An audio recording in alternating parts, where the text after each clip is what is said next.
Worship is a key way in which we live out and act out and practice our faith. And so we find it important for our young people to gather together with their worshiping community to experience it and to understand what it is that we are doing in worship. And to do that, we have our worship reflections. And these are more than just sermon notes. We want our students to be focusing on the entirety of worship, because every aspect of worship is very intentional in the ways in which we go about doing them and how we participate in them.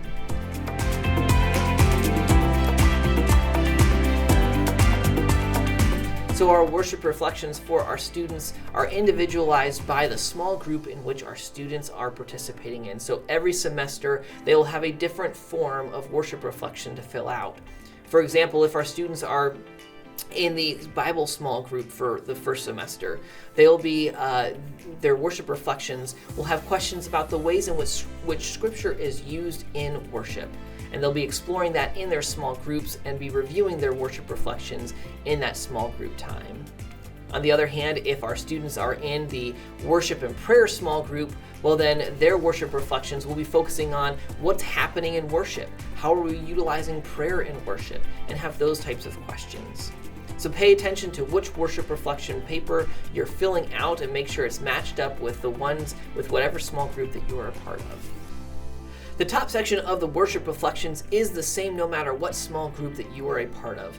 First off, it starts with basic information about yourself. What is your name and what is your grade? That way we know who is filling this out, and we can make sure not only you get credit for it, but that it ends up in the right small group for the right conversation so you can get feedback on your responses in the worship reflections. Next, you'll see campus date and time. So we want to know, where did you worship and how and when did you worship? So did you worship at our Clifton or Fairfax campus or with us via online with our live stream? If so, what time did those worship times happen? Because if you're worshiping with us on live stream at a different time than the actual live time, that's totally fine. We just want to know how you're engaging with our worship times and spaces. Next is a liturgical season, day, and color. This might be a tricky spot, but I'll give you a little bit of hint. All you gotta do is pay attention to what color is on our paraments, which are the draperies over the tables. So if it's green, we're probably in ordinary time, or maybe the time after Epiphany. If it's purple, we're probably in Lent, or maybe one of the Holy Week services like Palm Sunday or Maundy Thursday. So pay attention to what colors you see around the space, and that'll give you a hint as to what liturgical season and day we are in, and just check that off. If you're not too sure, you can ask a pastor or myself or maybe another adult, and if you still don't know, that's okay. You can still turn in the form, and we will discuss what that looks like and what that means when we talk about these in small groups together. But this is a way for you to learn about the seasons that we have in the church, when we celebrate different things, why we celebrate them, and connect what is happening in worship to the greater church in the ways in which we celebrate.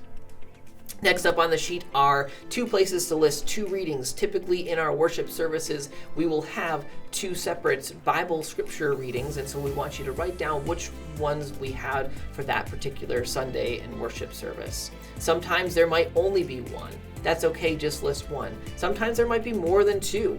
If that's the case, go ahead and throw down someplace on the piece of paper where what the 3rd or 4th scripture reading was. But typically there's 2, so there's 2 spots there provided for you. And then we want to know who was the preacher that day that you heard preaching. Who was the pastor or deacon or other person that was up there sharing the good news when you were worshiping. And then next you will find 5 different boxes with different questions depending on the small group. This is where it gets specific to the small group that you're a part of.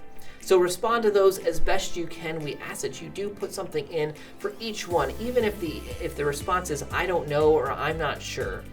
Know that worship reflections don't have right or wrong answers. This is all about hearing what you're experiencing, what you're witnessing, and how you're engaging in worship.